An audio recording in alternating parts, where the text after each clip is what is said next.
তেলটা দিলাম। এবার এটাকে আমি ঢেকে দেব। আর এর জন্য ভিজিয়ে রেখেছি আমি চাল, সেদ্ধ করা চাল দিলেও হবে, আতপ চালও হবে। আমি সেদ্ধ চালেই ভিজতে দিয়েছি। রসুনটা আমার ভাজা হয়ে গেছে। এবার শাকটা দিয়ে দেবো।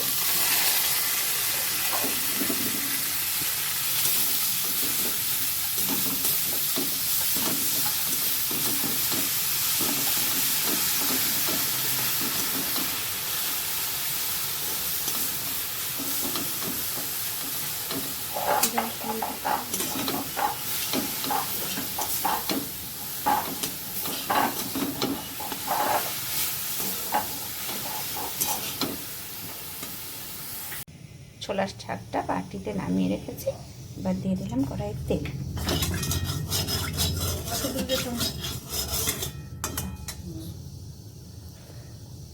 তেলটা গরম হয়ে গেছে, দিয়ে দেবো একটু রসুন কড়া,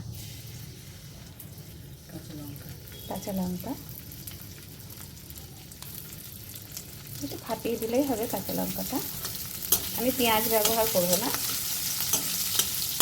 শাকে সাধারণত রসুনটাই ভালো লাগে, স্বাদটা হয় আলাদা।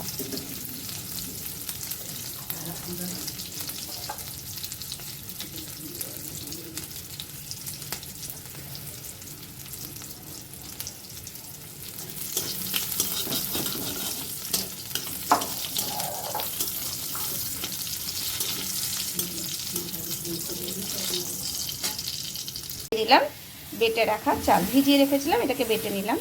বৌদি ভালো করে বেটে দিল শিলপাটাতে। একবার হলেও এরকমভাবে ট্রাই করবেন ছোলার শাক, দেখবেন অন্য কিছু আর ভাতই লাগবে না, শাক দিয়েই পুরো এক থালা ভাত উঠে যাবে।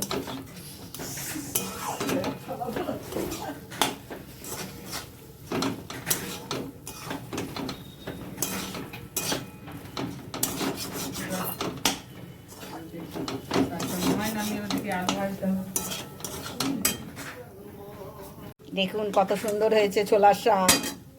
এরকমভাবে ট্রাই করবেন, দারুণ লাগবে খেতে। আর ভাতের মাড় যদি দেওয়া হয় তাহলে তো আরও স্বাদটা চেঞ্জ হয়ে যায়, দারুণ হয়। চালের গুঁড়ো ওর সঙ্গে মাখিয়ে নিয়ে দিয়ে দেবেন। আমার ভাতের মাড় ছিল না, ভুলে গেছিলাম, ওই জন্য আমি চাল বাটা দিয়ে শুধুই করলাম জল দিয়ে। দেখুন দারুণ। আজ তাহলে আসি, আগামী দিন আসবো নতুন একটি ভিডিও নিয়ে।